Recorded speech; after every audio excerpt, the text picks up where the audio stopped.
E una delle cose che più mi ha colpito di voi giovani, di questi qui, no? È la capacità del dialogo interreligioso. E questo è molto importante. And this is very important.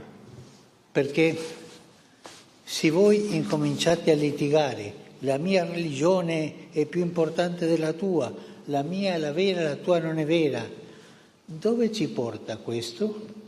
Dove? Where will it lead us? Qualcuno risponda, dove? Someone respond. Where would it lead us? Forte. Distruzione. E cosa così? E ci vuole litigare. Yes, it's okay to discuss and to... Tutte le religioni sono un cammino per arrivare a Dio. Because every religion is a way to arrive at God. Sono, dirò una comparazione, sono come diverse lingue, diversi idiomi per arrivare lì. Ma Dio è Dio per tutti. But God is God for all. E come Dio è Dio per tutti, noi siamo tutti figli di Dio. And if God is God for all, then we're all sons and daughters of God. Ma il mio Dio è più importante del tuo. But my God is more important than your God. È vero quello? Is that true? C'è un solo Dio lì. E noi sono idiomi, cammino, lingue per arrivare a Dio. Qualcuno è Sikh, qualcuno è musulmano, qualcuno hindi, qualcuno cristiano, Indo, ma Christian. sono diversi cammini. There are different paths. Understood?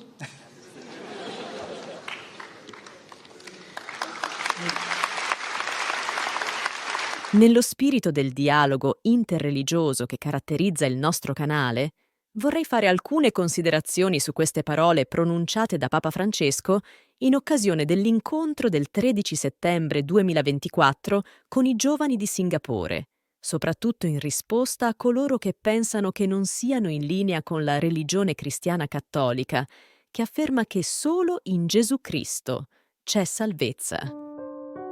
La prima considerazione riguarda l'intenzione che aveva il Papa nel pronunciare a braccio questo discorso. La possiamo intuire quando dice: «Se voi incominciate a litigare, la mia religione è più importante della tua». Dove porta tutto questo? Alla distruzione. L'intenzione profonda del Papa è quella di evitare le guerre, soprattutto quelle condotte in nome di Dio. Ciò che sta a cuore a Papa Francesco è la pace e l'armonia tra i popoli. Sensibilizzare i giovani in questo senso significa porre le basi per una futura convivenza civile, nel rispetto delle differenze reciproche. Una seconda considerazione riguarda l'affermazione che pare abbia scandalizzato parte del mondo cattolico. Tutte le religioni sono un cammino per arrivare a Dio. Coloro che sostengono che l'unica religione autentica è quella cristiana cattolica, spesso citano Gesù quando dice: «Io sono la via, la verità e la vita. Nessuno viene al Padre se non per mezzo di me». Da queste parole traggono la conclusione che solo chi crede in Gesù è nella verità.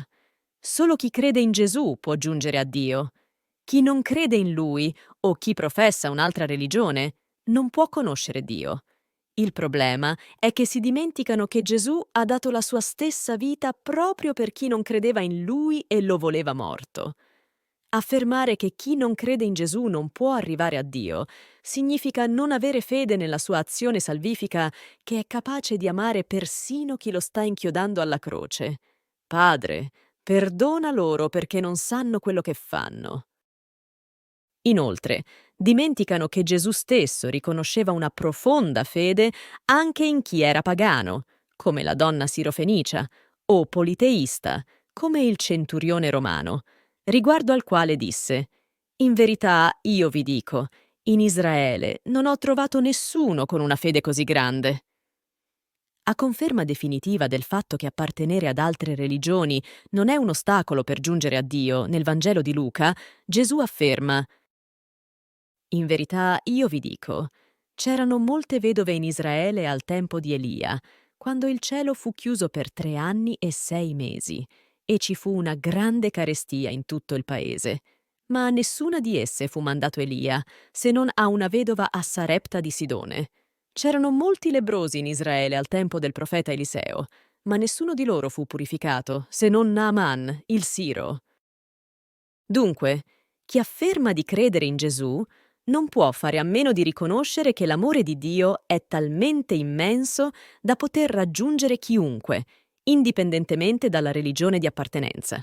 Detto questo, vorrei fare una terza considerazione che prende spunto dalle parole di Papa Francesco quando dice: «Ma Dio è Dio per tutti.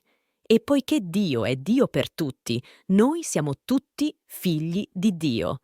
Anche questa frase pare abbia infastidito buona parte dei cattolici, che ritengono che la figliolanza divina si acquisisca solo tramite il sacramento del battesimo cristiano. Inutile ricordare che Gesù stesso, pur essendo il figlio di Dio, è stato circonciso secondo il rito ebraico. Non è stato battezzato secondo il rito cristiano.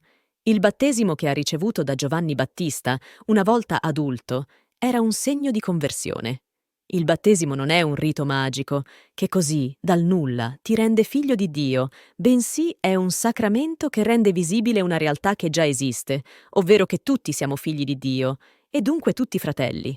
Certamente ognuno è libero di accogliere questo sacramento, oppure no, ma la realtà non cambia. Dio è padre di tutti, battezzati e non battezzati.